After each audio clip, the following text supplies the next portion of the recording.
All right, this is Tony with me, Anthony Lenski. Today's guest is Alex Dautel. Alex is a machine learning engineer of experience at two startups. So we were at Just Watch, which is a steaming guide, right? And Vexo Imaging, aerial camera systems. He has two master degrees, one in statistics and another one in finance. Likes to try new things. So, for example, he decided to move to China for a year, right, Yeah. to just learn the language. And also, you're a professional ultra marathoner, ultra long distance runner. How did you get into that? Well, one slight correction. I have one master's degree. The finance degree I stopped to and continue statistics. Got Yeah. it. How Yeah, did I because I get saw you on into? LinkedIn, you had like four different degrees I was like, Oh fuck, no, man. no, no, no. I'm not that impressive. Um, yeah. How did I get into trail running, ultra running? Um, it was all super incremental. I basically always liked running. I knew I had a talent for that, but I always thought like, who runs like for in their free time? It's just stupid, or I don't know. Never felt like that. Um, and then when I went Who to runs? no, really, like it didn't make sense to me. Like if you want to do sports as a kid, like I thought like you play some ball game, like that's fun. Like I couldn't imagine running Just for the sake being of running. fun. Have Yeah, you seen and Forrest Gump? yeah, Okay. yeah. No, I just like I get it now, but I didn't back then. And it basically just was like, um, so I was doing playing all kinds of different sports when I was a kid. Um, when I was like 17, 18, I was playing football and I kind of had read about running marathons and stuff, and I thought like, okay, I'm gonna run a marathon. Like when I'm 18, that's gonna be like my birthday gift from my parents. Went to Berlin, ran a marathon. That was good. Like was Did you lots of fun. practice for it at all? Or I did two runs before that, like because I asked my friend who was a triathlete at that time, and no, not friend, sorry, cousin. Um, like what do I need to do? And he was like, you need to practice a long run. So I thought like, okay, I'm gonna do long runs. And I did one run of 22K and one run of 34K. But I like literally didn't do any other running like apart from football and stuff. natural, huh? No, I don't know. Like it was still hard, but it was fun. And then I did that, finished and thought, okay, cool, checked. And didn't do any running for like 7 years, I guess. And then my sister, who studied sports at that time, wanted to do a marathon. And like we have a real strong Sports like what? She studied sister. sports. What kind of sports did she study? What Oh, is it? she's a teacher now, so she studied to become a math and sports teacher. But really, all the teachers who like have like study sports to like physical education, basically, Okay. um, their main thing is like they're sports students. They're not like math students. Like that's a side thing. Like Like a minor and then yeah, majors. like no, like officially it's equal, but like they all love sports. They all hang out together. They all party together. They do so much sports, and then each of them has their like one of them has math, one of them has I don't know German and history and these things. And so she was like very sporty, wanted to run a marathon, and then just kind of recruited me and my other sister because we really like to do things together. And because I had done like checked that thing, done a marathon before, I felt like I needed to do a bit more. So I literally Googled like what's a good marathon time. Um, Found out that's like 3 hours. Then I Googled how do I run like a marathon in 3 hours and found a training plan, bought a book, followed the book. Actually realized, wow, running for fun is a lot of fun and you get better by doing that. And I had never experienced this. Like this kind of, hey, you train for something and then you get a lot better. And I super loved it. And yeah, I think it taught me a lot about other parts of life as well that you don't see the next day, but if you just keep doing it every day, like you'll get closer to some goal and then you're gonna surprise yourself. The power I don't know. of compounding, or Yeah, compound interest or yeah. whatever, like And that like really just like the process of training but how do you train for kept me that. 100K? Like, and that's like you don't even go for a 100K bike ride, you know, like Yeah. let alone like go for a run for 100 kilometers. Like, Yeah, I don't know you it's like a marathon just longer. how long In does a it take to way. run 100 kilometers? How long? Yeah. Um well if depends on if it's on trails or flat. I did flat 100Ks for about like 2 years. My fastest time was like 6 hours 53 ish. 6 hours, like yeah, almost 7 hours of just like running, yeah, no yeah, nonstop. Do you eat? Because like, you have like people say like you should have a meal every 4 hours or yeah, something like this. Like, do you have like a snack on the way? yeah, And totally. And that's actually one of the most important things, and I think that's one of my talents in that sport. That you need to eat a lot, and you need to be able to eat while you're running and while you're running fast. And those two things don't really match well because, like, usually your body likes to focus on one of these, like sports or like processing food. So first of all, you try to eat in small amounts and like kind of regularly, and then stuff that's easy to digest. You have candy these bars or gels, yeah, basic gels, yeah, gels, candy bars. I on my training runs, I just kind of train my stomach with like everything I can just find lying around. Like I don't know, you like like carrots. You see I running, eating a yeah, like carrot. I have definitely run with carrots, but also like waffles. Like I tried the stupidest shit. Yeah, Ice cream? but I have done it, but not while running. I think like for a small stop, like you run. Like some of these, you have to do very long runs, and then it's super nice to just go out and like run somewhere and take some money and like stop at some random cafe and get some ice cream. Ice cream is the best there. Like some like free beer and just do a small stop, like maybe an espresso and just fill up. Um, that's what you do in training. Then in the race, you don't stop really. You just take the stuff that is easiest to digest, which you practice beforehand. Usually it's gels and Have you ever yeah, taken anything, like any substance to enhance your running? I'm not talking about like doping, but just like coffee or it, because like 7 hours, it seems yeah, such a long time. Like, what are the ways to endure that? yeah. I mean, coffee for sure. That's for me. That's a big one. I mean, I drink a lot of coffee in my daily life as well. Um, Coffee is big, and then you also have these gels that contain caffeine, and it's proven that that works. And for me, it works super well. I have overdone it on caffeine a lot in some races, especially at high altitude. Then I get some problems, so I need to kind of Too like many dial it. espressos. Yeah, yeah, like or the gels with caffeine, or you can like pop these caffeine pills. Like that's not a good idea for me. Mm. It's just too much, especially at high altitude. I noticed. Do you Um, ever stop though? Like, because seven, like, say like your shoes get yeah. untied, like, would you just take your shoes off and keep running just because the timing is so important? Or could you allow Hmm. yourself for like, oh, I'm gonna sit down for like 15 seconds, tie my shoe, and continue Yeah. running? So it depends. I think the road races, 100K is actually still, you can run fast, like not crazy fast, not sprinting, but 100K is not so long. You What's the can, longest distance anyone has run in one oh, go? I don't know. Honestly, there's people who do 1,000K races or 1,000-mile races, but I'm not sure. They must be stopping then. And even like the next biggest distance, like, so there's 100 miles, which is like 170, Yeah. 160 something K. Um, Usually in mountains, that takes like 20 hours for the fastest guys. Um, and even there, people are stopping already. Because if you go to the trails, especially, there's so much variation in so many factors that can basically kill your race. That's Like what? nutrition. It's nutrition. It's just some stupid pacing. It's the downhills that are really really hard on your quads. Mm. Um, it's the weather. Like the weather is a big one. Like I had actually in my last race. It's the first race I ever dropped out of. I was a bit sick beforehand, and then I was feeling great the day off. Like it was really a close call. But I felt good to go and felt good for an hour. And then we got really high up, like 2,000, 2,500 meters. Got super windy. It was in the dark, and like I think we had started at midnight or something. And then it just got so Midnight. cold, What and the I fuck? couldn't, I couldn't get warm. And that the weather just can totally derail the race.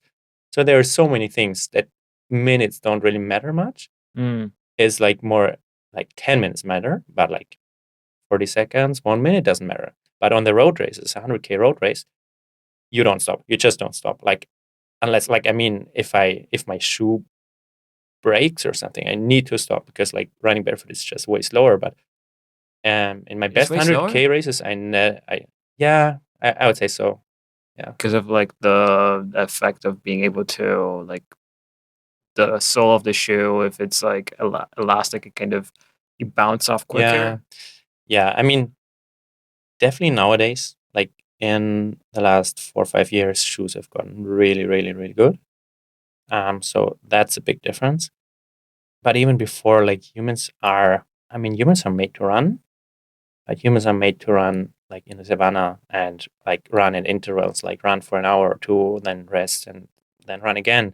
But they're not made to run for seven Kill hours a zebra. on Yeah. yeah on a road in somewhere like up and down the road, or like I've run 100K races on airport fields, like airfields, military air bases and stuff. Like this is just Did you just do it hard just on. for fun because you felt like, oh, I really want to run and I like the spirit of the events, or did it become like because you're a professional, right? Like people were you getting paid for this, or Yeah, well, I have a problem with the word professional a bit because I I do get paid a little bit, but it doesn't like cover any of my bills really. yeah, I couldn't live from that, so I don't feel like a professional. Um,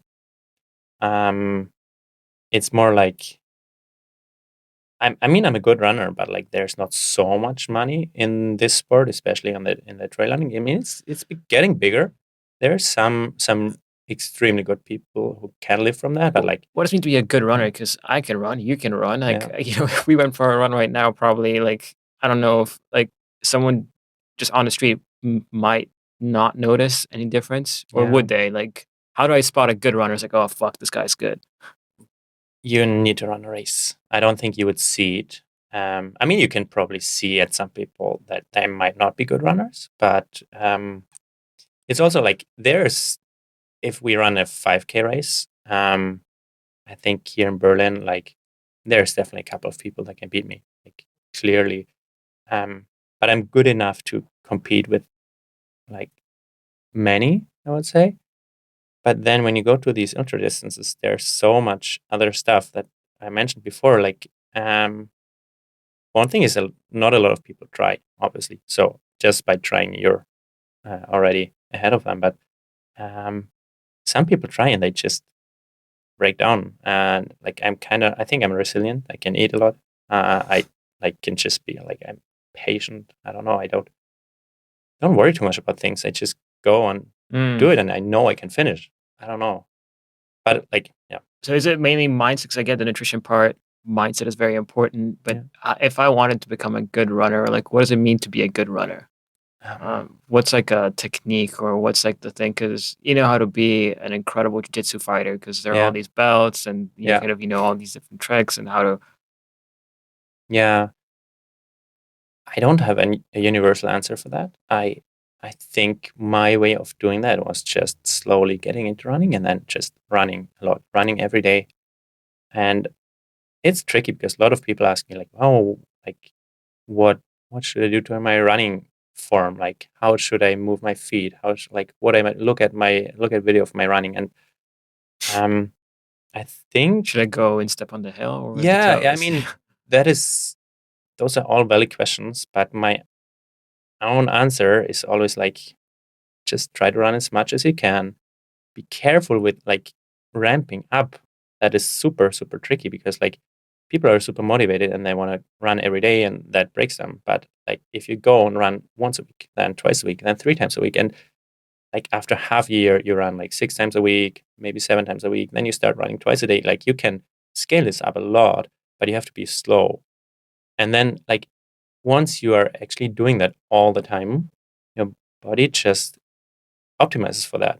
Becomes Uh, like a routine. yeah, and Yeah. then that's what my body did. I just got better by doing it, and I personally couldn't have like planned that ahead. I at one point I was like, I mean, I googled that 3 hour thing. I thought, oh, that was crazy, and then I ran like 2:54. First time I tried that. Um, I thought, wow, that was super cool. And I don't know, a year later I ran 2:39. Sorry, that was for a marathon. Um, then I ran Okay. 2:39. And I felt like, wow, that's the best I'll ever be. And The I don't world know, record is what, like 2:20? 2:01. Oh no, he broke that. It was like it must have been two. Now it's like 2 hours and But still, fuck. 42 seconds or You're something like this. close. Yeah. Oh, I'm not close at all. But like, I mean, my current best is like 2:21:56 or something. But like, I just couldn't imagine that at the beginning, and I couldn't imagine any of these steps. And I just have learned. I don't know where I can get, and it really depends. Like right now, I'm not running much because we're doing these, trying ourselves as startups.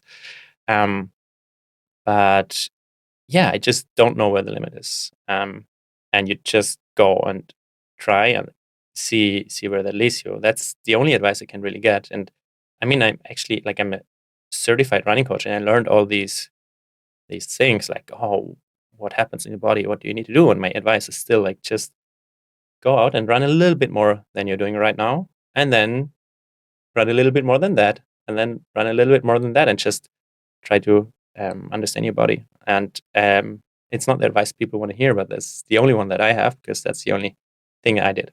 Mm. Do you stretch before or after? Ooh, I have to say, like, I don't really stretch that much. I do a bit of yoga Mm. regularly. Um, yeah, that's it. Okay. Yeah. Got it. And you mentioned mindset. Mhm. Where does your mindset come from, do you think? Was there some moment in your Yeah. childhood or I mean, good question. Like, I'm a very much in the moment kind of person, I think. Mm. I do think ahead, but I'm not the person that makes 10-year plans and then follows them to a T. Which is super helpful for a big and long race. Because I know I want to run this 100K race in Pyrenees.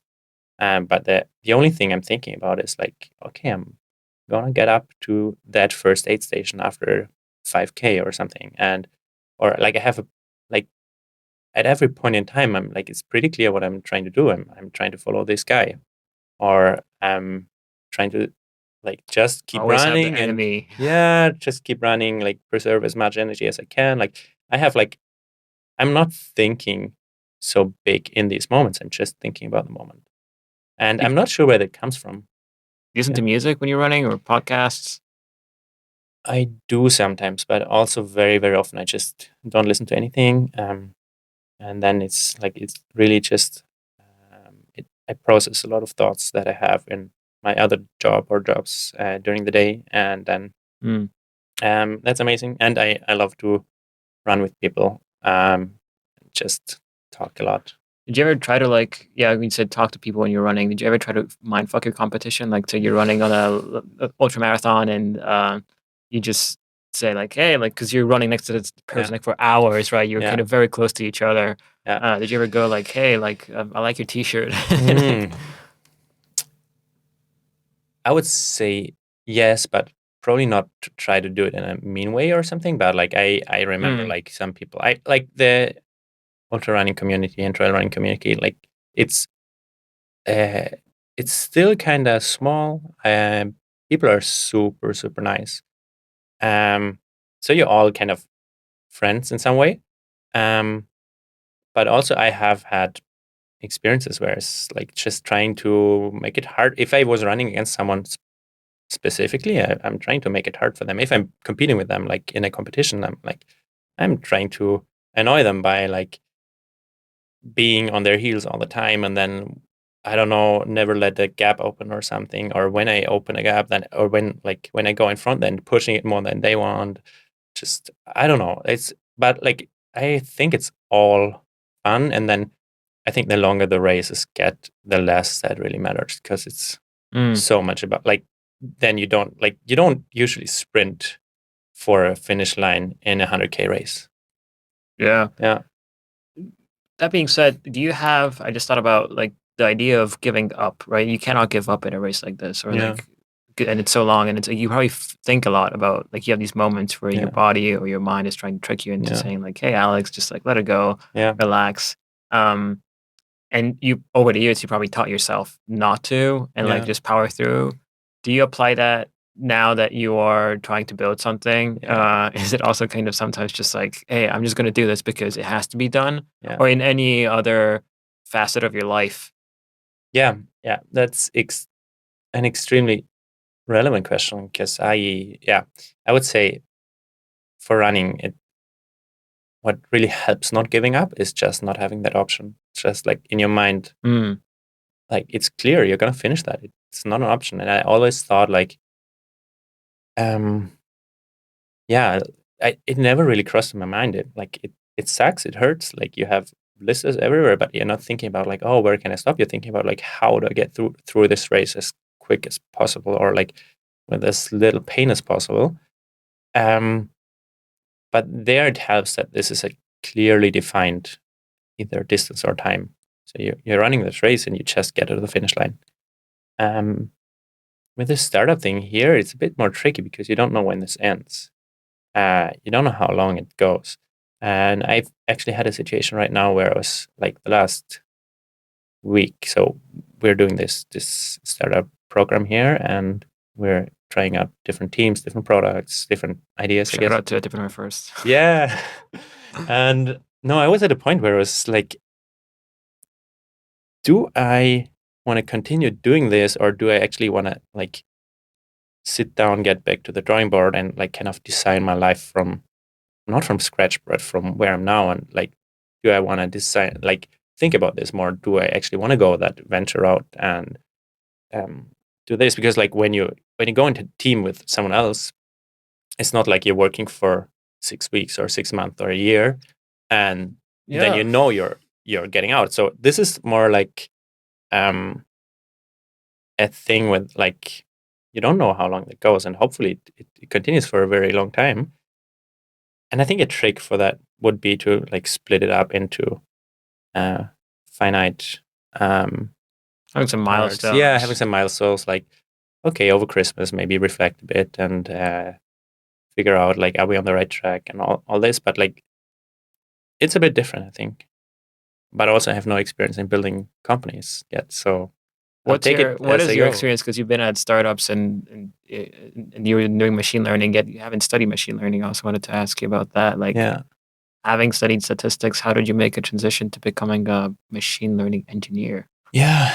So I think like now there are all these data science and AI masters programs, but when I studied that, I don't think that existed. And most people who are senior machine learning people with like a couple of years experience now, they are like, they studied like physics, computer science, math, and they just got into computer science. And for me, it was basically during my studies, I took a couple of courses in machine learning. We couldn't even like, they were voluntary, and I don't think they counted for my master's even because it was just so new.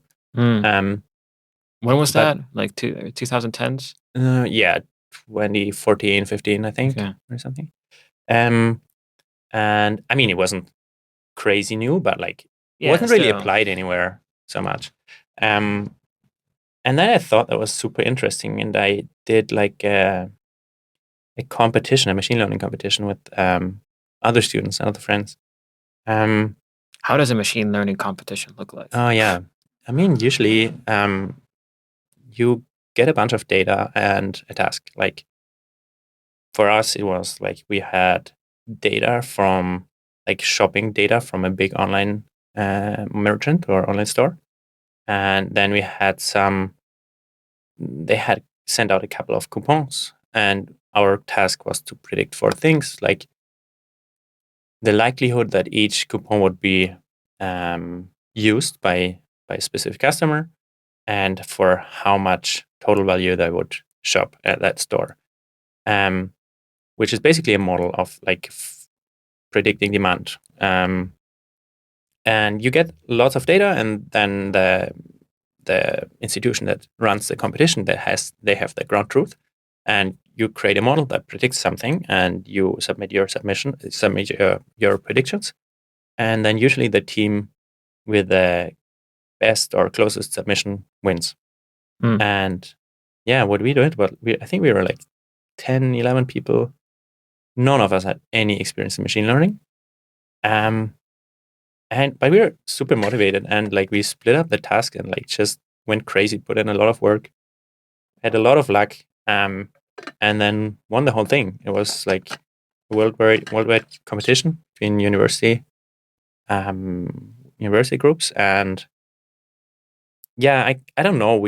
That made us think we were good. we weren't ready, but we just tried hard and we were super lucky. But that like started my journey, I think, and then I was just super interested in this and tried to learn more because I still didn't understand anything. And I guess, yeah, a bit during my studies, but then also just on the side and on the first job. How did you land the first gig? Ooh, it was here in Berlin, a company called Just Watch, and um, I think I applied for a couple of jobs, like very typical thing, LinkedIn, job ads, and some interviews. They I were learned good. recently there's a German LinkedIn also. Yeah, How does that work? I've never had an account. It's Okay. like I don't know. I found it a bit cringe at some point, and like never. I don't have never used it. Okay. Um, yeah, but like this job, I saw an email ad. I'm like part of like how do you call it? Like it's called Mensa. Like it's yeah, and they have like internal newsletters. You can post like job ads. They're looking for jobs, and they basically the CTO of Just Watch sent out an email like, "Hey, we're looking for machine learning engineers. We're this streaming company. We have lots of good data, lots of technical people, lots of good spirit, and we're looking for a machine learning engineer to start our recommendation engine."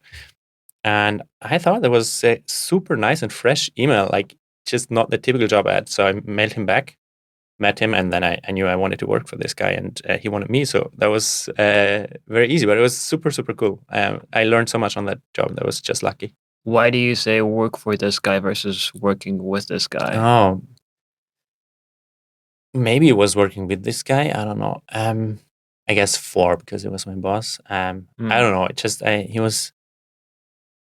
He was so curious and like had so many ideas and some technical knowledge and like I don't know. It was Is just Just Watch kind of like Netflix or? so they are one abstraction level above that, I would say, because um so they don't have their own content, but they basically know what's running on Netflix in which country, what's running on HBO, Amazon Prime, Disney Plus. And what's popular, and then they. Yeah, they basically scrape or know all the program. You can think of it of a bit like a TV guide in the old days. So Hmm. you can know like if you as a person like you have Amazon Prime Video, you have Netflix, and you have Disney Plus, and you want to watch gangster movie tonight. You can basically filter that and see what's available to you, and Across then all these across platforms. all these platforms, and Hmm. then you can also get recommendations across all these platforms. But yeah, But then you have to go to the platform. You don't watch it on Just Watch. you exactly yeah, you go to the platform that you have like, but you can filter like you can say like, oh, I don't have Netflix, but I have HBO, and then you just see whatever is free for you because you have the subscription. Okay, so it must have like a very good algorithm for suggestions, basically better than Yeah, whatever Netflix can, and also because it has all the different streaming platforms. yeah, It and people just like normal people sign up for this. yeah. It's free for the user. Who Uh, pays? so there are some ads and some you get paid. Like Just Watch gets paid for um, the when you basically choose a movie on Just Watch and click out to Netflix, and Netflix pays a small sum, I think. But actually, the business model is B2C, B2B, sorry. So what Just Watch does is that with that data, they do marketing or basically campaigns for cinema movies. So when you are or like online movie stuff, when you are Amazon Prime Video and you launch a new series or something and you want people to watch them, you can go to to Just Watch and tell them, hey, get me 10,000 people to click on this ad or something. And Just Watch can do that much better than other marketing agencies because they know exactly what people are interested in. So they have all the user data. So Okay, that's their edge, I would say. got it. And the other startup, the one with like the imaging, what was that about? Yeah, I'm not sure if we'd call it a startup because it's 30 years old. But Ah, okay. they're still small in a way. So They it's call called themselves a startup. That's why. Oh, Yeah. okay, I see. Yeah, I mean they're called Vexel Imaging. They are in Graz, Austria, and from Graz, Austria. Um, but they have like 400 people in the US as well. And they have Graz being basic, like a small city in Austria. yeah, like it's kind of small. It's like 300K. It's Okay. Austria's second largest city, but Oh, okay. Not no, that but small. still, like it's not huge. Um, yeah, and basically the part in Graz, they are manufacturing uh, aerial cameras, and they're the global market leader in this. They have like these huge. It's like, I don't know, a meter high, like half a meter wide and deep. Um, Extremely high tech cameras that you put in the body of a plane and then take pictures of cities and fly over cities. Is Um, that what Google Maps uses, or yeah, for example, they literally, like, these mapping companies are customers. and you were And doing what over there as a machine learning engineer? I was basically detecting, uh, looking at these images. My model was building a model that looks at these images and then detects um, what is on those images. For example, like where is water, where are bridges, where are buildings, and all this information was then used to build better software for looking at these images. Yeah. What can you do with information like this? Because I'm just like thinking, yeah, okay, you have photographs of everything that's going on planet Earth, but having been on the inside, kind of knowing who bought these images, like what's like a counterintuitive insight of like what could be done, or like why would someone even pay for this? Hmm. I mean, insurances are very interested in this. True. It's, yeah, because it's just way cheaper. So one thing is, like, when there's a natural disaster, you kind of want to know how big are the damages as an insurance. Like, how much money does will this cost me? And it's just way more practical, way cheaper to look at an image on a computer than to have a person Send fly someone. there and then assess all the damage. So this is super helpful. But then one thing I didn't really think about is also like insurance fraud. Um, because we sell, like, or no, not we, but Vexel, for example, they sell data um, where you can look at, let's say, a roof on a specific building. You can look at that in 2021 and then again in 2022, and you can see, like, what happened. Is it still the same roof, or did it get blown off by a hurricane? And if the customer claims, like, hey, my whole roof got blown off, but you can see on the image it's still there, it's literally the exact same roof, then maybe you go and investigate a bit more. Yeah. That's the thing with the internet, right? Like and information in general. Like we do have access to all of it, and so it seems like you could hide less and less about yourself, and because say like 100 years ago, Yeah. I could meet you, or like we could meet up and you would say like I'm an ultra marathon runner, and I would say no shit, me too, man, I won the previous one Yeah. in Paris, and you couldn't Yeah. just Google that, right? Yeah. Yeah. uh Yet it seems like there's this people call the era of like fake news, and like everything you don't know what's true, bullshit, like there's so much noise. um Insurance fraud, interest, yeah. Yeah. But yeah, I mean, that's actually, like, I have some idea of what customers would do with that, but I actually didn't have a lot of customer interaction at all. And I think there was one reason I left and wanted to, like, try something on my own, because I do like to interact with people a lot. And in that job, I was just interacting with one person the whole year. I think, like, basically Mm. my colleague. You're sitting in a small, maybe, yeah, I don't know, maybe 3, 4, 5 persons, but like it was very limited, only technical, and didn't have really any reason to talk with customers. Yeah, but why not? Because you could get a different job, like, you're an ultra marathoner, you were sponsored by, like, Merrill, right, at some Yeah, point, like, you're doing good, life is good.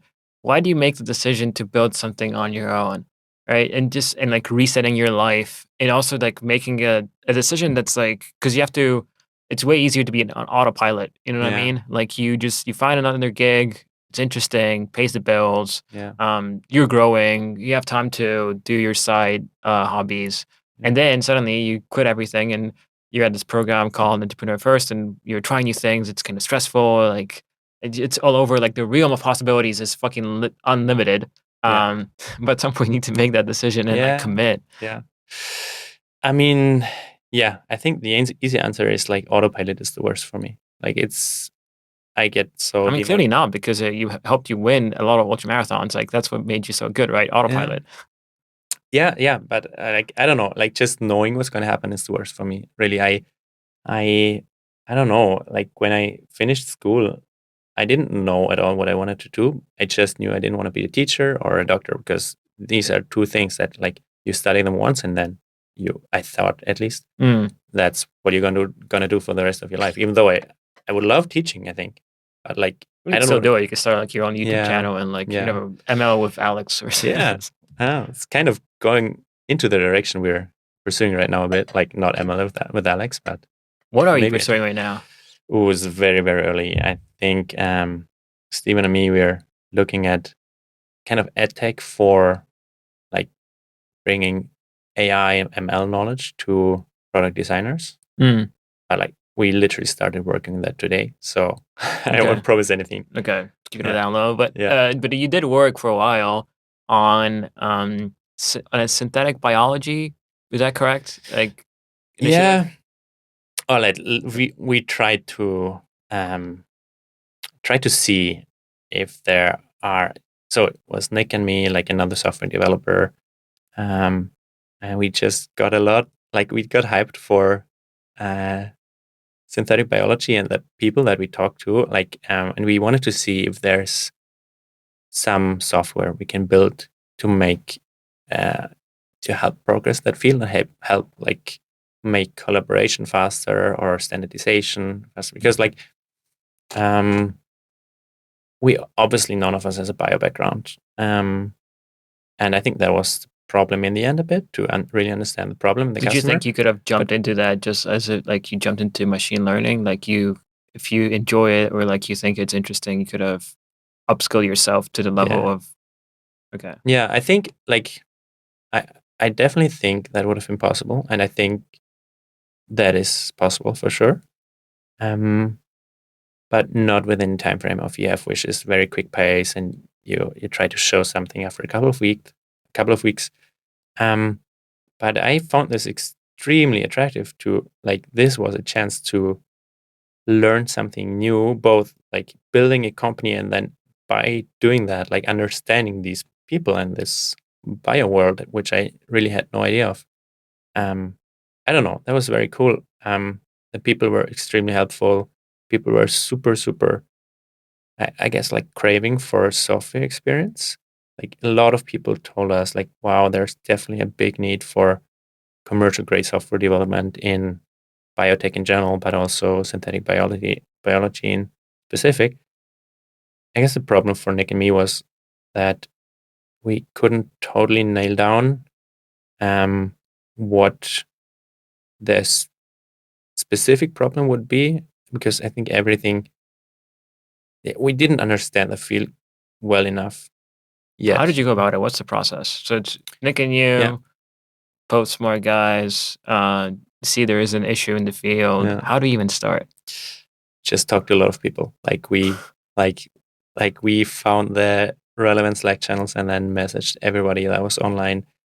They were super super helpful. Like we talked to so many people, and then they would point us to other people. And like really, like it was just about getting started.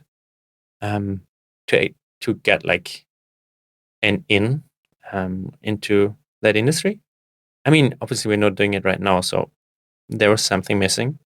Um, I think like if you have like another time frame and maybe find a bio person, that's still a problem that like standardization or like collaboration in general in that space, that's still a problem that someone should tackle and can build a successful business in. When do you know how to or like what's the time where you just decide commit and like close off all the other possibilities? At some point you have to zero in, right? Like Yeah. if I were to ask you, what are you optimizing for right now? It's just like one thing. Like I don't know, is it building building a biotech company or building AI or building anything that's I just want to build something, which is kind of still very broad? Mm. Or is it I want to build it or like I want to work with someone who is incredibly smart and an expert in this field. And if I find that person, I'm just gut feeling, shut off everything else. Kind of you have to have tunnel vision and then just like with running, just like you go and like don't look back or sideways. Yeah. When do you think is you're gonna hit that moment? Or is it just gonna happen itself by itself, you think, and you're waiting for it? Good question. Like I was asking myself if I'm at that point right now where I like maybe I'm even though kind of Nick and me broke up in the EF lingo and like basically stopped that project.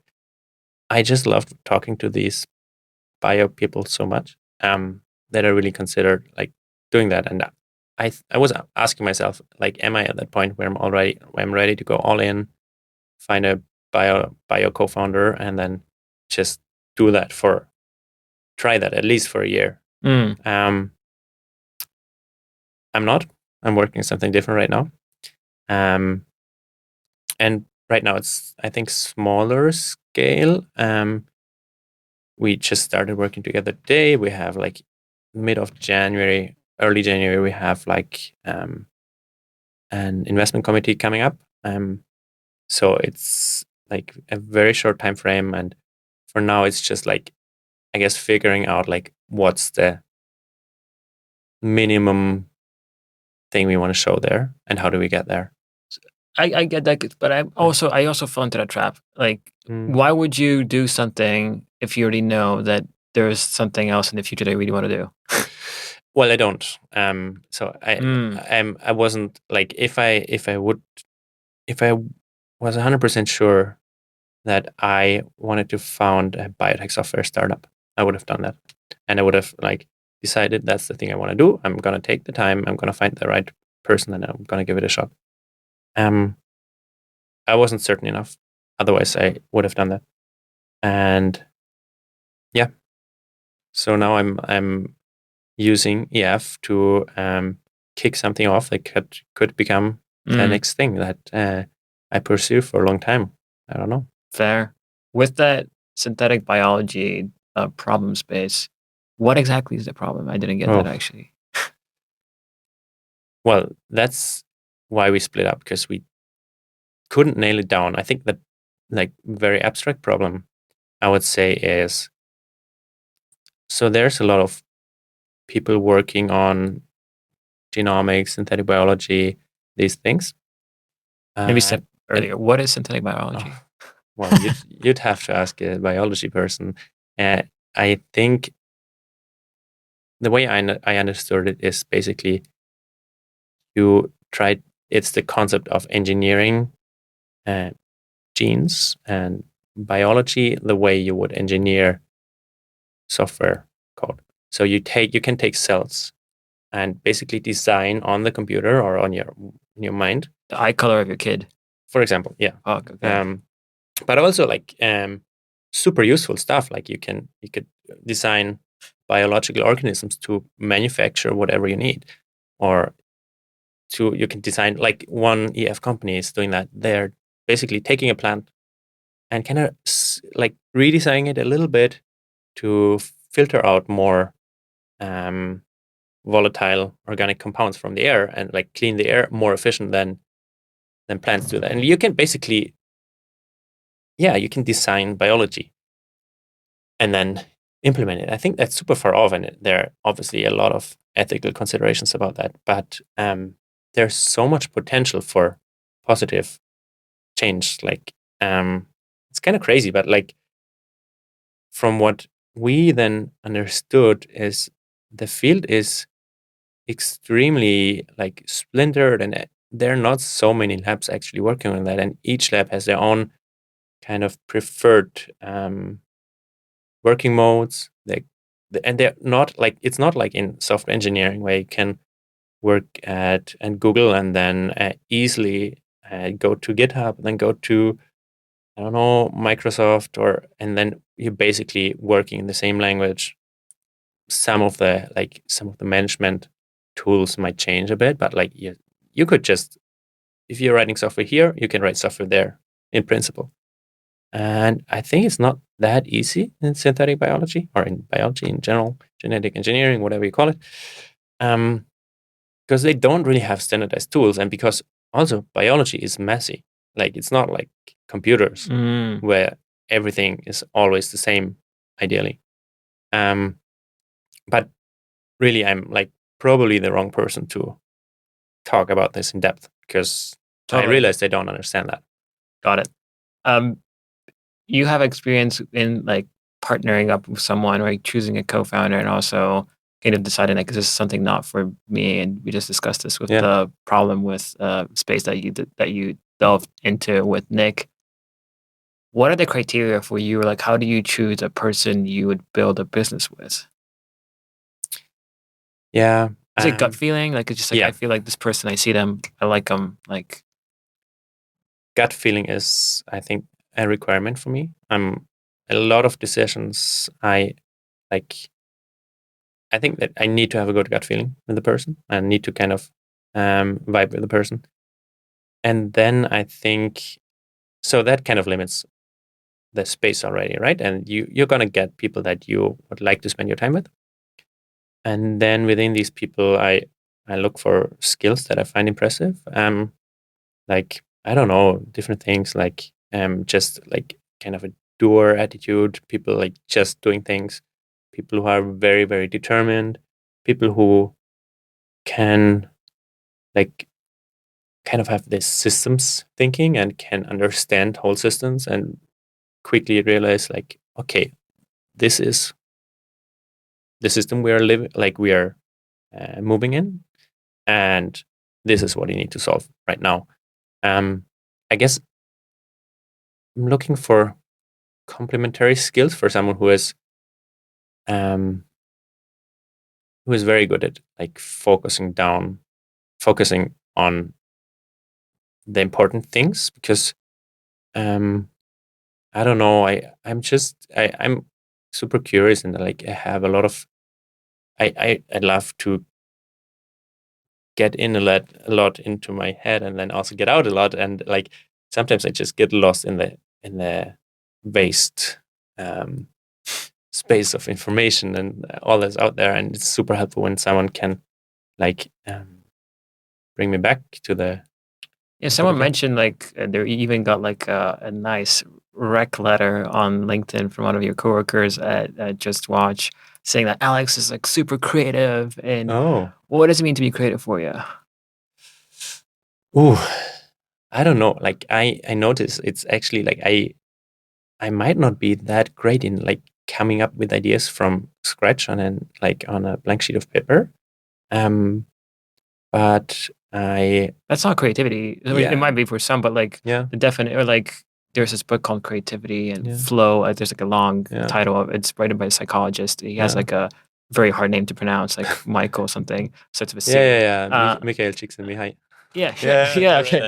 Yeah. So he talks about like most of these people actually like became domain experts or like became really good at whatever field, and then like this allowed them to be creative and to add value / change, even disrupt their fields, right? But so maybe that's your thing. Like you're given an idea, you see it, you understand, and then like think, okay, why don't we do it differently? That might come close to it. I think. I think one thing I've realized, and that people have told me that work with me, is like when we are discussing a problem like deeply, and I always connect it to different things that I've seen or read, or like I don't know. I think I'm good at making these connections because I guess I'm generally curious and read a lot of things and get a lot of ideas, and they're somewhere in my head, and then they come out and connect with new ideas that form. But it's very, very hard to put in words, right? Like what is this kind of creativity? I don't know. I because like connecting the dots of like you wanting to start something, and then also you being like a like really good at just like running, the sports medicine, Yeah. like you're a certified trainer. Why not build a company or like be creative Yeah. around that space? And like a lot of people run, and it's like, Yeah. and it's not like only you can address one market, like small subset of like some B2B SaaS or something Yeah. that's only going on in Europe. Like we have fucking 8 billion people on this planet, and Yeah. like almost all of us run, or like either because they want to or have to, or it's like it's a thing, right? Yeah. Um, so, as a disclaimer, obviously, like everything in the world, like I'm not sure. Like Uh, I might do that at some point. I don't know. It sounds attractive to me as well. But I've gotten this question a lot before, and I just didn't. let's ideate here. Like, Yeah, no, what would we build? no, I have one idea that it's not really a running thing, but like I don't know, that is in my head. But You want to um, share it or it's secret? uh, no, not yet. Like I'm working on something different, so I want to focus on that. Um, but yeah, in general, I always felt like I wanted something else in my life, like running. I love running. I love the people I meet through running, but I always enjoyed that I had something different going on that was not related to running at all. And I'm a bit afraid of just being a runner only and like Because you working break in your running. ankle and you're fucked. Yeah, I don't know, like, but could on the other hand, could be extremely cool to just work on something I love anyway. Right? Yeah, I don't know. Life is short, man. Yeah, Like, what are you passionate about? Like, what are you driven by? Because it seems kind of like a wide range of try synthetic biology and then try something with like teaching PMs about AI and ML. Like, yeah. and there's running, which you really love. Like, what are you driven by actually? Ooh. Um, in an abstract way, it's kind of learning or training, um, which I super enjoy. That the whole process of like just improving yourself, because like I kind of think or realize that there's no point in life really. So it's all about the process and the process of learning something and improving yourself and like trying to get somewhere, but actually just enjoying the way of getting there. This is super interesting to me, and this is, I think, what drives me personally, um, most days. Um, there's a lot of things I care about, I think, but yeah, I think like this, just understanding the world, trying to constantly get better at something in a very abstract way, and like doing that myself, helping people do that. Get Yeah, better at whatever, or like, whatever. Yeah, I know. I mean, yeah, just I. so you're not driven by like fame, money, or like making it big. You just kind of lifelong learning without any, because you know that saying, like you run around a field without goalposts. You're just running around the field. You're not playing football. Oh, What's your goalpost? I don't so think I have the goalpost. answer. I'm so really shit at this. That's why I'm asking you. No, good question. Like, I I like to set like goalposts somewhere, but then I realize they will change, and so I don't think I have the big one thing I want to have been like I want to have accomplished in 40 years. I kind of always want to keep improving, and like share that, and What's yeah. your message to like Alex in 40 years? Oh, What would be like a fuck up for yourself if you? fuck it would be if I just keep doing the same thing for 40 years and like not really progress in some way. Like just find a job that's paying the bills, like stay in that job, like build the same machine learning model for 40 years and never do anything else. Most people do that though. Yeah, And but then also on the side, they're loving fathers or yeah, mothers. They're raising a family. I don't know. They have some like hobbies. Like you have your running thing. Like yeah, it would have been the end of the world. Or why is it so worrying? Why is that a fuck up? Like I can sympathize because I feel yeah, I think we're in a similar wavelength here. yeah, But just for people that wouldn't understand this, because yeah, it's not a given that you want to learn. Like most people just kind of thinks that it stops, right? Like Yeah. you finish high school, you go to college, Yeah. and it's over. Like Yeah. I get a job and like I don't have to study anymore. And but it's never stops, right? Yeah. Just keeps fucking going. Yeah. I don't know. I it's a good question because I've thought about this as well because like I have a lot of teachers in my environment. I would say I like know a lot of people who are teachers, and I thought like, hey, I High school mean, teachers, like yeah, basically high school teachers. mm, But and it feels like these people are.